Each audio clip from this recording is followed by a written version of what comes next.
Excuse me, আপনি ঘুমাচ্ছেন? জি জি শুনুন, আপনি কি ঘুমাচ্ছেন?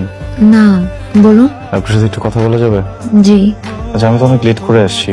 আপনি তো আমাকে খাবারের কথা জিজ্ঞেস করলেন না, খাবো কিনা, খেতেও বললেন না। আপনি লেট করে এসেছেন তো আমি ভাবলাম আপনি খেয়ে আসছেন, সেজন্যই তো জিজ্ঞেস করিনি।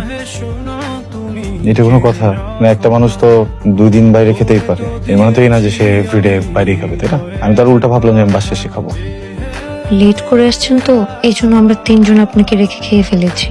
ঠিক আছে, গুড নাইট। আমি কিছু করে দিই? না, প্রয়োজন নেই। কিন্তু একটা কথা কি জানেন, মানুষের বাসায় ফ্রিজ কেন থাকে? যেন সবার জন্য রান্না করা হয়। কেউ যদি কোনো কারণে একদিন না খেতে পারে, খাবার যেন ফ্রিজে রেখে দেওয়া হয়, পরে লাগলে যেন সেই খাবারটা গরম করে খাওয়া যায়। ঠিক আছে?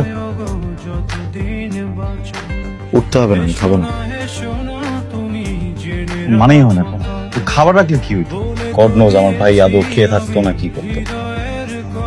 আপনার ভাই বাসায় যেটা রান্না করা থাকতো সেই খাবারটাই খেত। আর আপনার ভাই এত রাত করে বাসায়, আর বাসায় আসার আগে সে আমাকে সবসময় বলে দিত সে কি খেতে চায়। সরি, বসেন না প্লিজ। Thank you.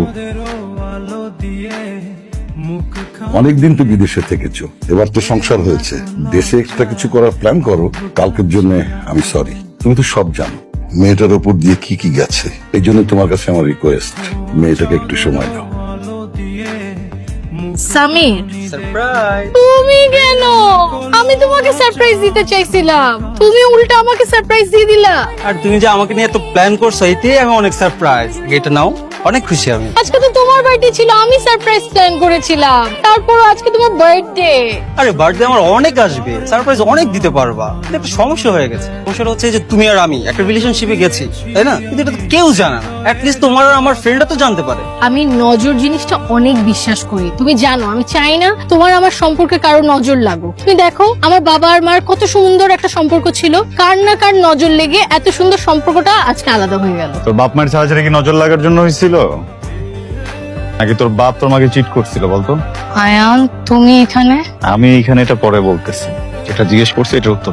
কেউ তুই এভাবে কথা বলতেছিস কেন? একটা মেয়ের সাথে কিভাবে কথা বলে জানোস না? বের হ এখান থেকে।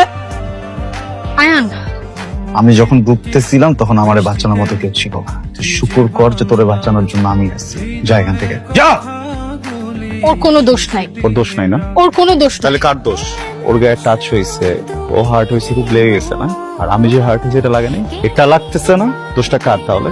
ওর যদি দোষ না থাকে দোষটা কার? দোষটা কি আমার নাকি তোমার? তোর দোষ। আয়ান দেখো, দোষটা কারো না, দোষটা তোমার আমার সিচুয়েশনে। তুমি নিজেকে আমার জায়গায় দাঁড় করায় দেখো। এখন যদি তুমি তোমার ওয়াইফকে ডিভোর্স দিয়েও আমার কাছে চলে আসো, আমি তারপরও তোমার সাথে যাব না, কারণ আমার সেই বিশ্বাসটা তোমার উপর থেকে চলে গেছে। এটা সম্ভব না, ইটস ওভার।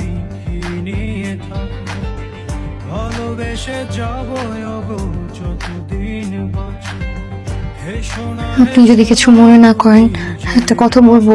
আপনাকে দেখে মনে হচ্ছে আপনি ঠিক আছে। আপনি প্রমির সাথে দেখা করতে প্রমির নাম মুখে নেবেন না, আপনার কোনো রাইটই নেই প্রমির নাম মুখে নেয়। তা আপনার মতো একটা মানুষের লাইফ ঠিক করতে যে আমার বাপ আমারে ফাঁসাইছে, আমি এই জন্য আপনার বিয়ে করছি। প্রমি সবকিছুতে পাজলে আরেকটা জায়গায় চলে গেছে, পুরো ফাকড আপ লাইফ আমার, জাস্ট বিকজ অফ ইউ। এই মুখে জীবন প্রমির নাম নেবেন না, বুঝতে পারছেন? আপনার ফ্যামিলি আমাকে জোরপূর্বক আপনার সাথে বিয়ে দিয়েছে। আমি তো একবারও বলিনি যে আমি আপনাকে বিয়ে করতে চাই। আমি আপনার ভাইকে ভালোবেসে বিয়ে করেছিলাম, কিন্তু সে তো আমাকে রেখে চলে গেল।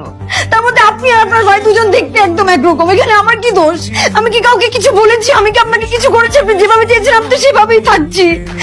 তারপরেও আমার দোষ, সবকিছুই আমার দোষ। আপনার ভাইয়ের সাথে আমি ঠিক মতো সংসার করতে পারলাম না, আর এখন যখন আমি একটু সংসার করতে যাচ্ছি সেখানেও সমস্যা। ঠিক আছে, আমার সাথে থাকা লাগবে না। আমি আমার মার বাড়িতে চলে যাচ্ছি। আমি কি আপনাকে ডিভোর্স লেটার পাঠিয়ে দিব? সরি, আমি এভাবে রিয়েক্ট করতে চাইনি। সরি, আসলে নিজে একটু জানতো, আর আজকে আমি একটু আপসেট।